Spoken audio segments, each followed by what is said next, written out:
할렐루야. 아름다운 가족 여러분 안녕하세요. 오늘도 변함없이 하나님 말씀 앞에 나오신 우리 성도님들 축복하고 환영합니다. 오늘은 4월 28일 금요일 새벽 예배 하나님 앞에 드리도록 하겠습니다. 본문 말씀은 사무엘하 11장 14절에서 27절입니다.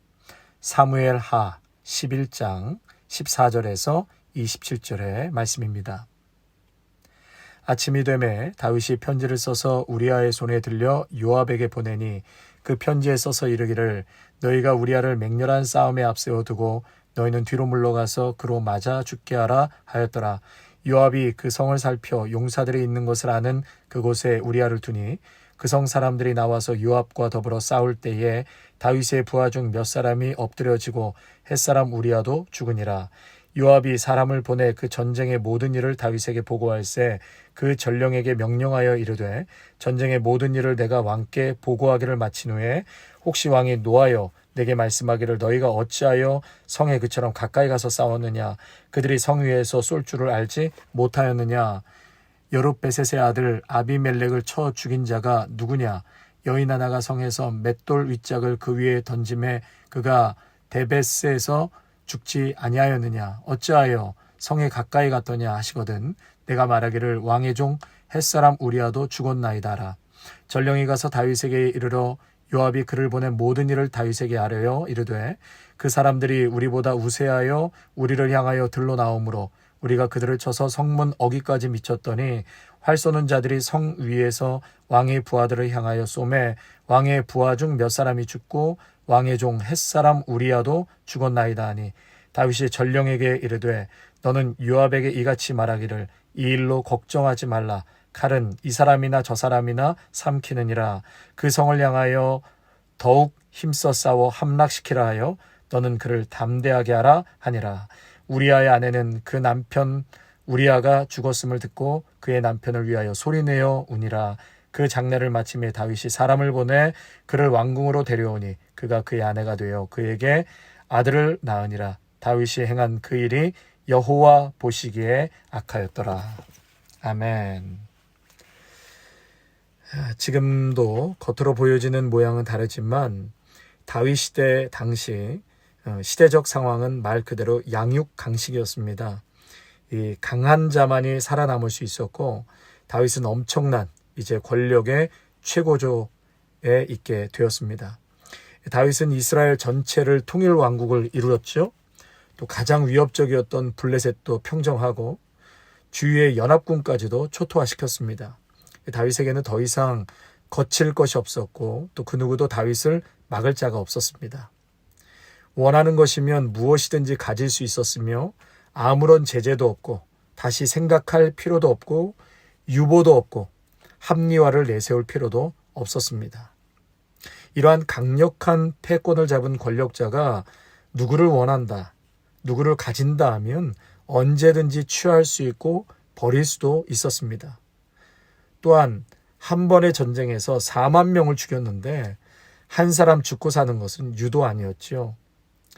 이러한 다윗의 죄악 중에서도요, 우리가 다윗에게 한 가지 꼭 배워야 하는 것이 있는데 그것은 죄를 죄로 볼 줄 알았다라는 것입니다. 죄를 죄로 볼 줄 알았다. 죄를 죄로 인정했다는 것입니다.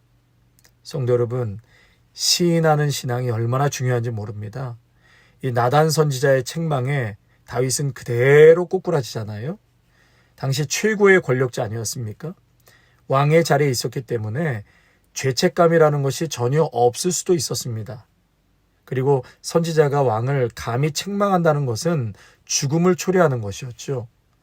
그러나 목숨 걸고 죄를 죄로 책망한 나단 선지자도 훌륭하였고요. 또 그것을 하나님의 음성으로 듣고 꼬꾸라져서 회개했던 다윗도 참 귀한 신앙의 본을 우리에게 보여주고 있습니다. 그러므로 죄는 오직 회개를 통해서만 해결할 수 있습니다. 나중에 다윗이 철저하게 회개를 하게 되는데요. 죄를 지었다면 그 죄가 눈덩이처럼 커져서 더 큰 대가를 치르기 전에 즉시 회개해야 하는 것입니다. 요즘 시대 어떤 시대입니까? 음란한 시대 아닙니까? 성적으로 완전히 타락한 이 시대에 저희들이 살아가고 있습니다. 이 시대는 죄를 죄로 보지 않습니다. 내가 옳은 거면 그 기준이 그냥 옳은 것으로 그렇게 알고 인정하고 넘어가는 시대입니다. 그러니 외도를 하고도 너무나 당당합니다. 이와 관련해서 꼬리에 꼬리를 무는 살인과 사건과 사고도 얼마나 많이 일어나는지 모릅니다. 이 추악한 인간의 죄악상을 여실히 보여주는데요. 오늘 다윗의 이러한 성적 타락이 꼬리에 꼬리를 물어서 어디까지 추락하는지 살펴보고자 합니다. 성도 여러분, 간음이란 제가 한번 좀 정의를 내리겠습니다. 간음이 무엇인가? 그것은 선한 것을 악하게 사용하는 것이다. 취하고 악하게 왜곡시키는 것이다. 지속적인 사랑이 아니라 일시적인 사랑으로 사용하고 관계적인 것이 아니라 욕망적인 것으로 사용하는 것. 상업적인 것, 진실된 것이 아니라 거짓된 것으로 사용하는 것. 그것이 곧 간음이다 라고 말씀드리고 싶습니다. 거룩한 것을 사용해서 죄악을 추구하는 것입니다. 성도 여러분, 잘못된 관계에서 오는 잘못된 성관계, 그것이 죄입니다. 하나님은 그 울타리를 쳐주신 것이 가정인데요. 그것이 결혼 아닙니까? 간음이 무엇이냐? 그것은 결혼관계를 떠난 성관계입니다. 현대인의 성경으로요. 히브리서 13장 4절의 말씀을 읽어드리겠습니다. 모든 사람은 결혼을 귀하게 여기고 잠자리를 더럽히지 마십시오. 하나님께서는 음란한 사람들과 간음하는 사람들을 심판하실 것입니다. 죄는 하나님께서 정해놓으신 경계선을 오가는 것입니다. 바닷물이 육지의 경계선을 넘어오면 쓰나미가 되듯이 지구의 각도와 달과의 거리와 태양계의 거리, 중력, 부피, 밀도 등 하나님께서 딱 정해놓으신 경계선이 있습니다. 그런데 이 경계선을 인간이 조금이라도 틀어놓으면 엄청난 재앙으로 더 이상 지구는 생명체가 존재할 수 없는 죽은 행성이 되고 마는 것입니다. 남자가 여자가 되려고 하고 여자가 남자가 되려고 하고 천사 루시엘이 하나님이 되려고 하고 하나님이 만들어 놓으신 가정이라는 경계선을 넘나드는 것. 가정의 울타리를 자유롭게 오가며 성적 타락이 만연되어 있는 세상 한복판에서 저희들이 지금 살아가고 있습니다. 우리가 TV에서 보는 드라마의 소재가 전부 그런 내용들 아닙니까? 성도 여러분, 하나님께서 그어놓으신 경계선을 반드시 지키시기를 바랍니다. 음란과 성적 타락의 유혹에서 반드시 내 영혼과 가정을 지키시기를 바랍니다. 이 죄의 심각성이 결국 밧세바 한 사람만의 문제가 아니었습니다. 이 사건으로 한 가정이 완전히 박살나는 걸 보게 됩니다. 이 사건을 무마시키려고 우리아를 일부러 가장 치열한 전쟁터로 보내서 죽게 만들지요. 결국 계획된 살인이었습니다. 자신의 외도를 숨기기 위해서 여자도 빼앗고 남편도 죽여버린 것이죠. 오늘 14절에서 17절에 보시면 아침이 되매 다윗이 편지를 써서 우리아의 손에 들려 요압에게 보내니 그 편지에 써서 이르기를 너희가 우리아를 맹렬한 싸움에 앞세워 두고 너희는 뒤로 물러가서 그로 맞아 죽게 하라 하였더라. 요압이 그 성을 살펴 용사들이 있는 것을 아는 그곳에 우리아를 두니 그 성 사람들이 나와서 요압과 더불어 싸울 때에 다윗의 부하 중 몇 사람이 엎드려지고 햇사람 우리아도 죽으니라. 여기서의 목적은 우리아를 죽이는 것이었습니다. 그래서 요압은 그 목적을 갖고 우리아만 치열한 곳으로 보내고 나머지는 다 후퇴하는, 그래서 몇몇 장군들과 그리고 우리아가 그 전장에서 죽게 되죠. 자신의 죄를 덮고 또 우리아를 죽이기 위한 플랜 A, 플랜 B, C가 있었고, 그리고 다윗은 이 모든 플랜이 실패하게 되자 결국은 전쟁터로 보내어 죽게 만듭니다. 여러분, 이 죄가 어디까지 미치게 될까요? 어디까지 추락하게 될까요? 십계명에 보면은요, 내 이웃의 집을 탐내지 말지니라 그랬습니다. 내 이웃의 아내나 그의 남종이나 그의 여종이나 그의 소나 그의 나귀나 물은 내 이웃의 소유를 탐내지 말지니라. 다윗은 벌써 이것을 어겼죠. 또 살인하지 말라. 우리아를 죽였죠. 간음하지 말라. 또 너는 너의 하나님 여호와 이름을 망령되이 일컬지 말라. 그 행위 자체가 하나님의 영광을 가리웠죠. 내 이웃에 대하여 거짓 증거하지 말지니라. 하나님의 말씀을 율법을 순종하고 따르는 자가 결국은 거짓 증거한 셈인 것이죠.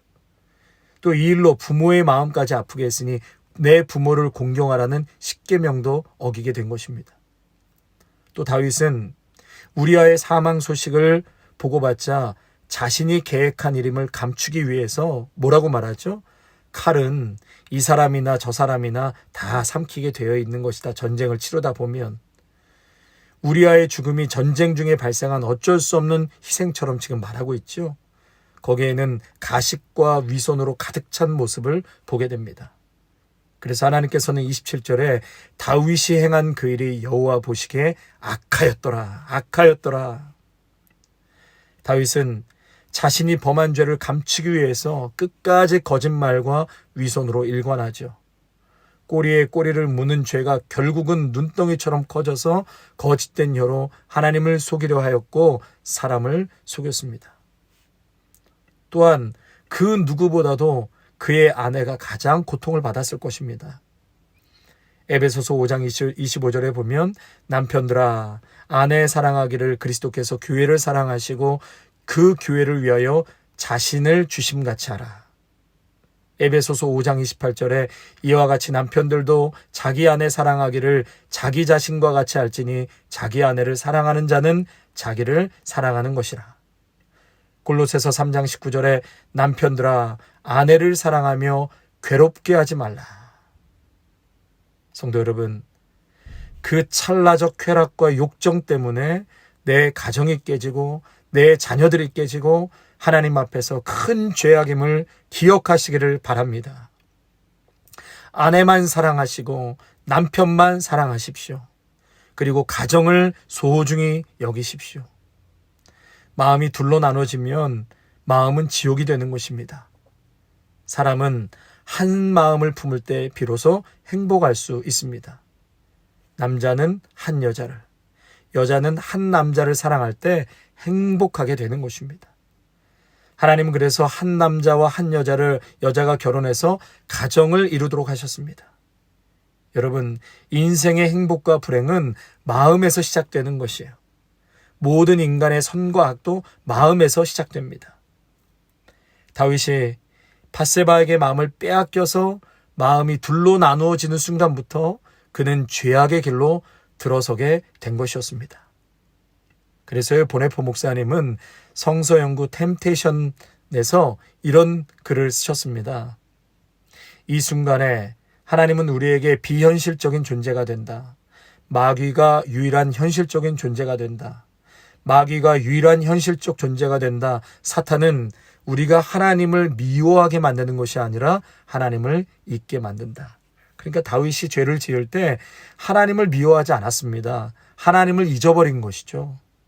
하나님을 잊고 다윗이 밧세바를 밤낮으로 묵상하기 시작할 때 그의 마음속에 세워진 하나님의 제단, 그 제단은 허물어지기 시작한 것이었습니다. 그러므로 성도 여러분, 마음을 잘 지키시기를 바랍니다. 마음을 잘 지키기 위해서는 여러분 이러한 유혹과 또 템테이션이 있을 때 도망가는 것입니다. 하나님께 도망가는 것이에요. 그래서 보네포 목사님은 그 동일한 책에 또 이런 글을 쓰셨습니다. 그러므로 성경은 육체의 유혹을 받을 때 우리에게 도망가라는 한 가지 명령을 가르친다. 요셉도 도망갔잖아요. 간음에서 도망하라. 우상 숭배에서 도망하라. 청년의 정욕에서 도망하라. 세상의 정욕에서 도망하라. 도망가는 것 외에 정욕과 사탄에게 대항할 다른 방법이 없다. 자신의 힘으로 정욕과 맞서 싸우려는 모든 노력은 실패할 수밖에 없다. 예, 동의합니다. 마음을 잘 지키기 위해서는 하나님께로 도망가는 수밖에 없습니다.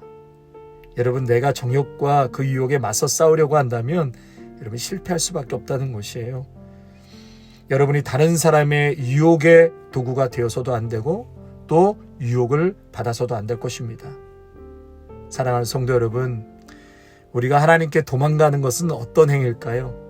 결국은 늘 예배의 자리를 사모해야 하셔야 합니다. 말씀을 사모하셔야 합니다. 또 기도의 자리를 사모하시기를 바랍니다. 또 하나님께서 원하시고 기뻐하시는 자리를 우리가 순종하고 또 그곳에 가서 우리가 기뻐하며 우리의 삶을 이어가기 시작한다면 그러한 유혹이나 사탄의 그 정욕의 자리 우리가 결코 가지도 않을 뿐더러 또 넘어지지도 않게 될 줄로 믿습니다. 성도 여러분, 오늘 이 말씀을 거울 삼아 너무나도 성적으로 타락하고 음란한 이 어둠의 시대 속에서 여러분의 가정을 잘 지키시고 우리의 자녀를 지키시고 더 나아가 우리 아름다운 공동체를 잘 지켜주시기를 부탁드립니다. 어떠한 상황에서도 넘어지지 마시고 또 우리의 죄된 자리가 있다면 다윗과 같이 철저하게 하나님 앞에 회개할 때 그것이 유일한 해결 방법인 것입니다. 기도하겠습니다. 하나님, 정욕에 무릎 꿇지 않고 성적인 범죄를 주님 앞에서 범하지 않기를 소원합니다. 저희의 마음을 온전히 주님께 드리게 하여 주시옵소서. 앞으로도 영원토록 하나님께 마음을 드리는 믿음의 성도들이 되게 하옵소서. 예수님의 이름으로 축복하며 기도하옵나이다. 아멘.